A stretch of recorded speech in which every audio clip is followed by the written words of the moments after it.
जय श्री कृष्णा। राधे राधे। आप और आपके पूरे परिवार पर भगवान महादेव की कृपा सदैव बनी रहे। आज हम इस वीडियो में सुनेंगे श्राद्ध पक्ष में पितरों की मुक्ति के लिए गीता का 7वां अध्याय। भगवान शिव कहते हैं, हे पार्वती, अब मैं 7वें अध्याय का महात्म्य बतलाता हूँ, जिसे सुनकर कानों में अमृत राशि भर जाती है। पाटलिपुत्र नामक एक दुर्गम नगर था, जिसका द्वार बहुत ही ऊंचा है।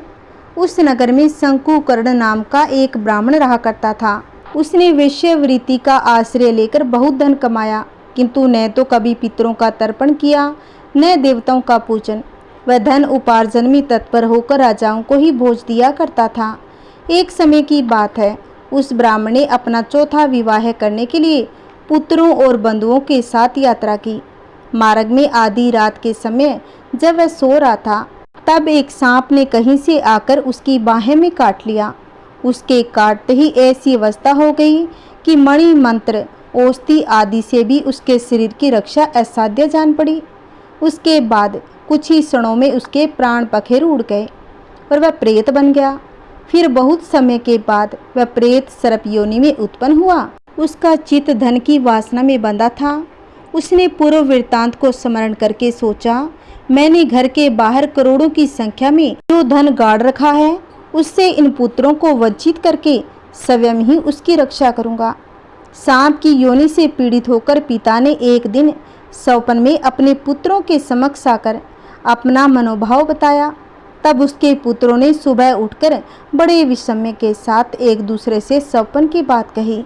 उनमें से मंझला पुत्र कुदाल हाथ में लिए घर से निकला और जहां उसके पिता सर्प योनि धारण करके रहते थे, उस स्थान पर गया। यद्यपि उसे धन के स्थान का ठीक ठीक पता नहीं था, तो भी उसने चिन्हों से उसका ठीक निश्चय कर लिया और लोभ बुद्धि से वहां पहुंचकर बांबी को खोदना प्रारंभ कर दिया। तब उस बांबी से बड़ा भयानक सांप प्रकट हुआ और बोला, ओ मुड, तू कौन है? किस लिए आया है? यह बिल क्यों खोद रहा है? किसने तुझे भेजा है? ये सारी बातें मेरे सामने बता। पुत्र बोला, मैं आपका पुत्र हूँ, मेरा नाम शिव है। मैं रात्रि में देखे हुए स्वप्न से विस्मित होकर यहाँ का सुवर्ण लेने के कौतूहल से आया हूँ। पुत्र की यह वाणी सुनकर वह सांप हंसता हुआ उच्च स्वर से इस प्रकार स्पष्ट वचन बोला, यदि तू मेरा पुत्र है तो मुझे शीघ्र ही बंधन से मुक्त कर। मैं अपने पूर्व जन्म के गाड़े हुए धन के लिए ही सर्प योनि में उत्पन्न हुआ हूँ। पुत्र कहने लगा, पिताजी, आपकी मुक्ति कैसे होगी?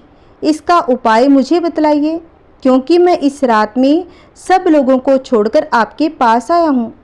पिता कहने लगा, बेटा, गीता के अमृतमय 7वें अध्याय को छोड़कर मुझे मुक्त करने में तीर्थ, दान, तप और यज्ञ भी सर्वथा समर्थ नहीं है।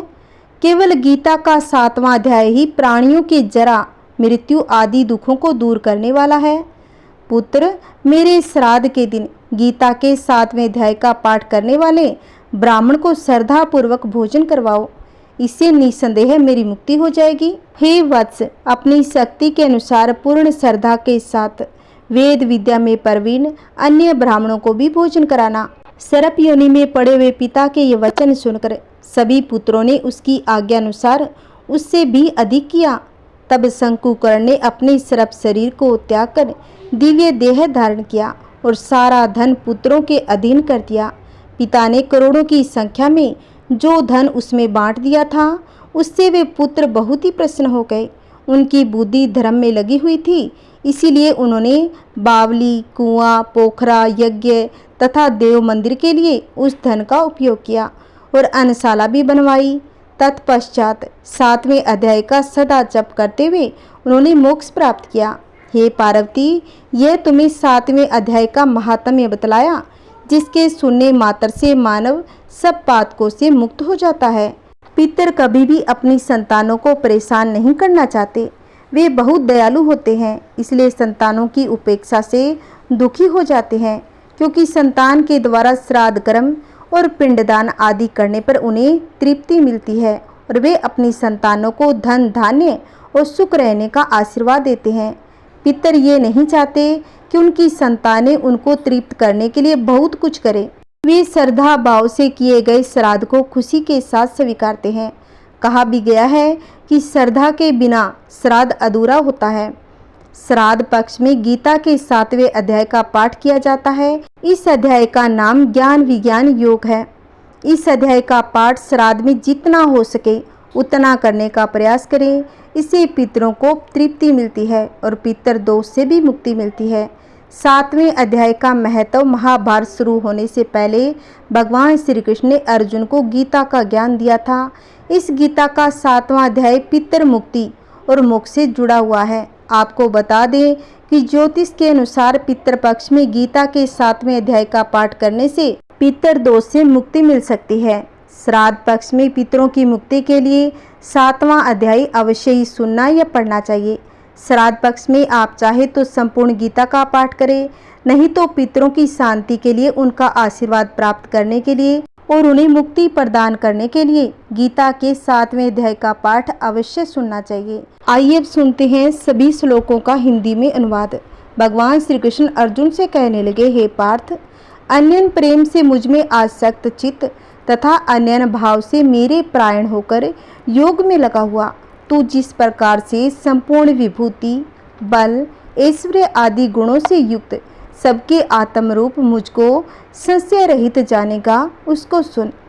मैं तेरे लिए इस विज्ञान सहित तत्व ज्ञान को संपूर्णतया कहूँगा, जिसको जानकर संसार में फिर और कुछ भी जानने योग्य शेष नहीं रह जाता।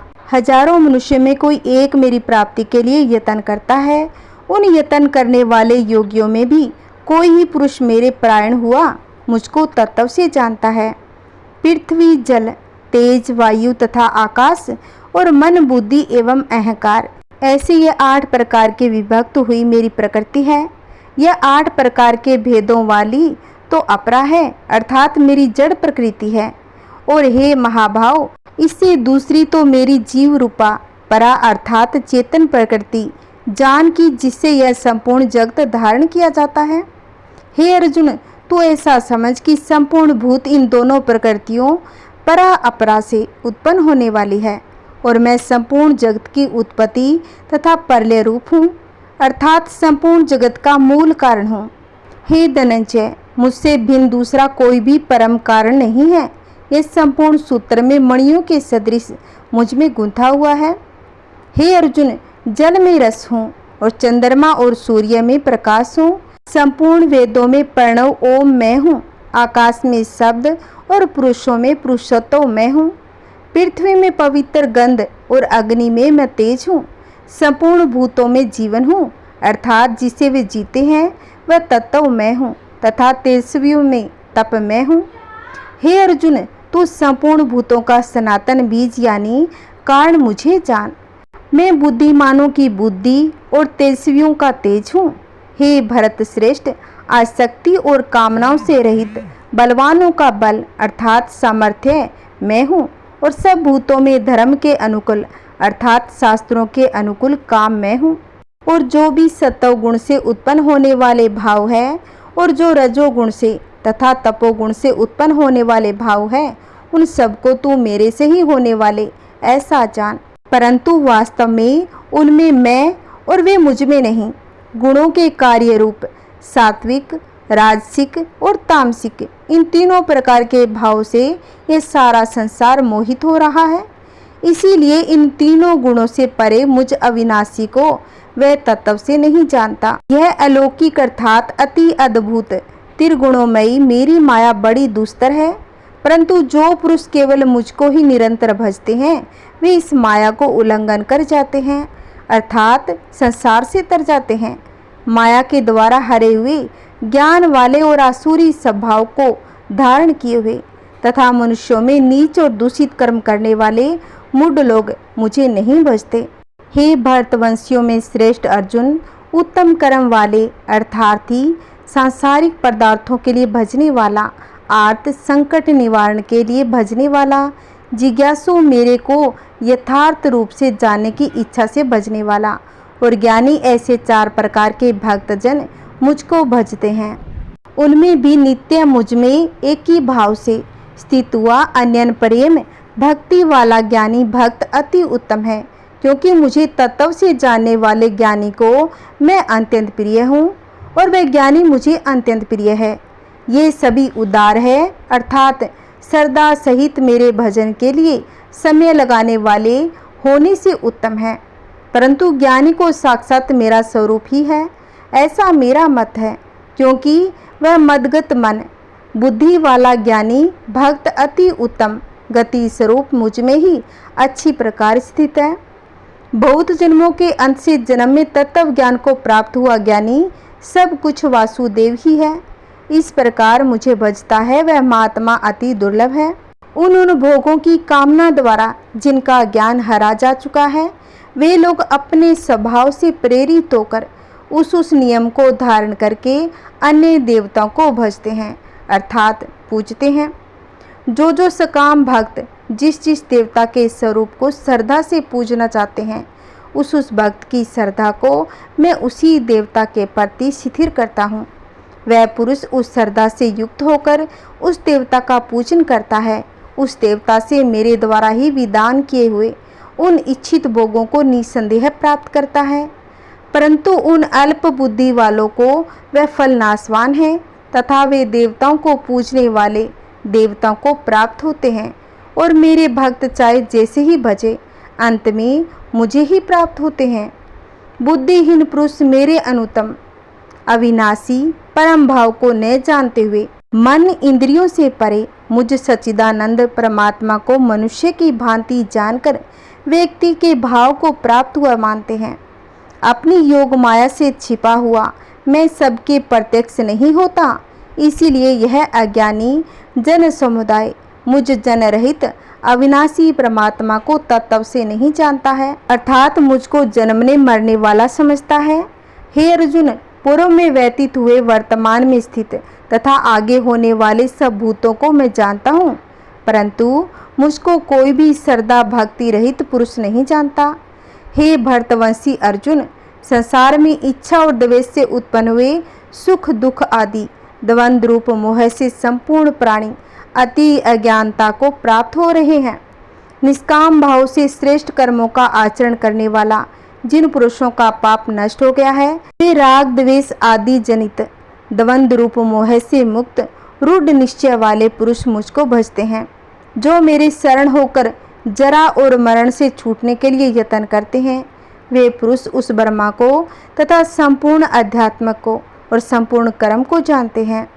जो पुरुष अधिभूत अधिदेव के सहित अधियज्ञ के सहित सबका आत्म रूप मुझे अंतकाल में ही जानते हैं, वे युक्त चित्त वाले पुरुष मुझको ही जानते हैं, अर्थात मुझको ही प्राप्त होते हैं।